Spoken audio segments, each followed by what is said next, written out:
You're doing great. You're employed. What are you complaining about? The economy's great. Things are worse now than they were in 2019. You're delusional. You're wrong. It's not even close. I legitimately do not know how the you can think things are better now than they were in 2019. You are crazy. There's a new article in Politico that is so insane. The voters were right about the economy. The data was wrong. Honestly, we should put this as the title instead of the Democrats hate their base, because fuck the Democrats. Who gives a fuck?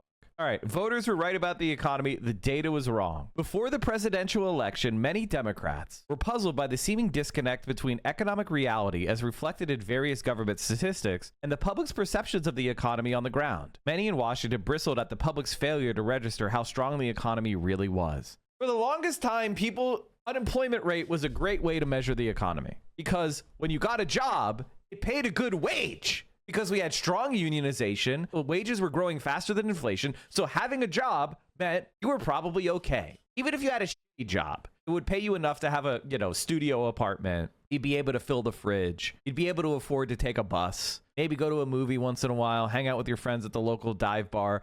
You may not have had an amazing life full of luxuries, but you were able to make ends meet, even with a shitty job. Right? That is no longer the case. Over half of homeless people have a job. Is that how it actually used to be? Yes.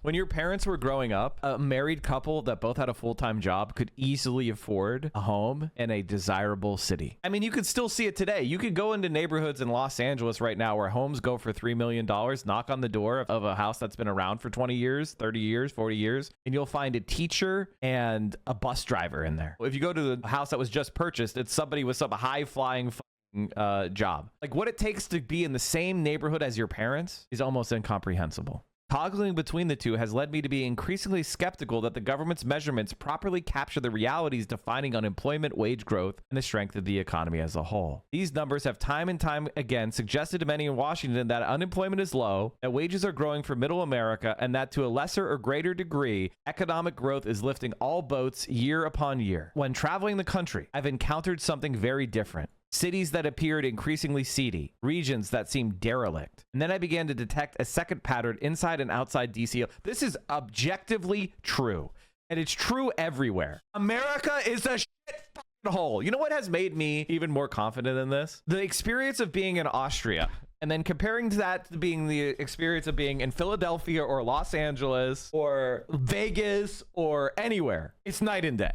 America is a shit hole. The bottom line is that for 20 years or more, voter perception was more reflective of reality than the incumbent statistics. The filters used to compute the headline statistics are flawed. As a result, they paint a much rosier picture of reality than bears out on the ground. Take as a particularly egregious example what is probably the most widely reported economic indicator, unemployment. Number misleads in several ways. It counts as unemployed the millions of people who are unwillingly underemployed. It does not take into account many Americans who have been so discouraged that they're no longer trying to get a job. This is the thing that I think is really crazy. Like, for example, if you work as an Uber driver 5 to 10 hours a week, according to the unemployment statistics, you are employed. But you probably don't feel employed. You're probably like, I don't have a real job. I'm just doing this to try to make rent or afford groceries. But there didn't used to have jobs like that. 10, 15 years ago, we didn't have Uber driving. It wasn't a thing. So you would have just been considered unemployed. We have this gig economy band-aid that's just completely obscuring reality. It is way worse than it has ever been, except for during the Great Recession in my lifetime. This is dog shit. The economy sucks ass. I don't know how people are surviving. I don't know. I don't get it. Finally, the prevailing statistics does not account for the meagerness of any individual's income. Thus, you could be homeless on the streets, making an intermittent income and functionally incapable of keeping your family fed, and the government would count you as employed. Thus, you could be homeless on the streets, making intermittent income and functionally incapable of keeping your family fed, and the government would count you as employed. But the implications are powerful. If you filter the statistics to include as unemployed people who can't find anything but part-time work or who make a poverty wage, the percentage is actually 23.7%. In other words, nearly 1 in every 4 workers is functionally unemployed in America today. Hardly something to celebrate. No, no, no. Listen, if you have a gig job where you like deliver groceries for $8 an hour, you're doing great. You're employed. What are you complaining about? The economy's great. Our alternative indicator reveals that since 2001, the cost of living for Americans with modest incomes has risen 35% faster than the CPI. Put another way, the resources required to simply maintain the same working class lifestyle over the last 2 decades has risen much more dramatically than we've been led to believe. No shit! No f***ing shit! And here's the reality here. Those of us who are not rich know this. I have a lot of friends that are trying to make their own way in the world and are poor. And I know exactly the struggles that they're going through because that was me 10 years ago. And so I pay attention to that shit.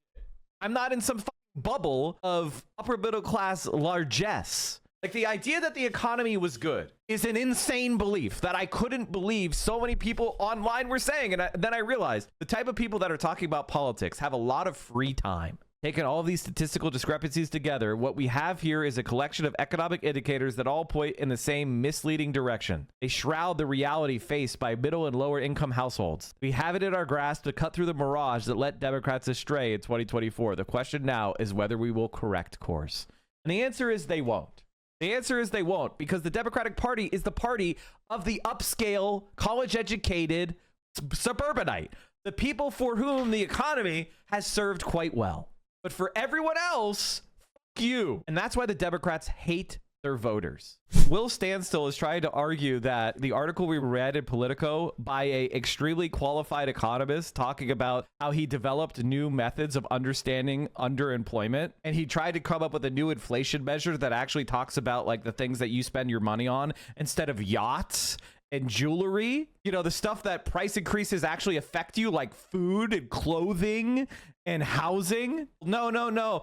People voted against us out of hate. They voted against trans people out of hate. And it's like, no, they didn't. People did not vote for Donald Trump because they hate trans people. Okay. And the people that did always vote Republican. All right. There wasn't some big dramatic shift toward the Republican Party because of spontaneous trans hate. Okay. The world sucks more. It's harder to make ends meet, especially if you're non-college educated worker. This is a fucking fact. Deal with it. And this Cassie person like posted, sorry, but he's right. This metric doesn't explain any of the political behavior leftists want to explain as being due to economic suffering. Things got better. People voted for Trump. Things did not get better. Things did not get better. You're wrong. You're wrong. They did not get better. It was better in 2018 to be a non-college educated worker and make ends meet than it is today. You are wrong. Housing is significantly more expensive. Interest rates are significantly more expensive. Cars are more expensive. Food is more expensive. And wages have not kept up. If you're a college educated worker or above, you probably are slightly better off.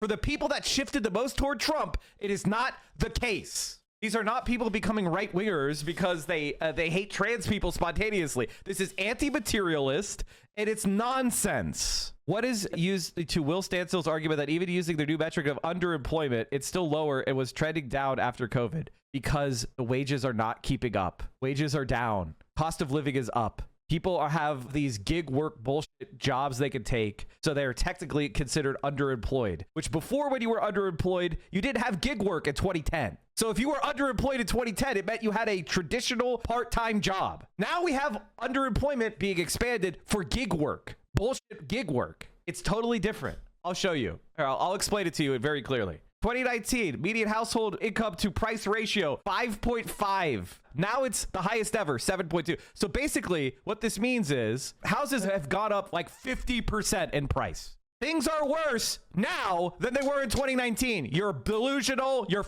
wrong. It's not even close. You don't know what you're doing. Are you living at home with your parents? Do you not have a car payment? Do you not have mortgage? Do you not have rent? Do you not go to the grocery store? I legitimately do not know how the you can think things are better now than they were in 2019. You are crazy. It's not even close.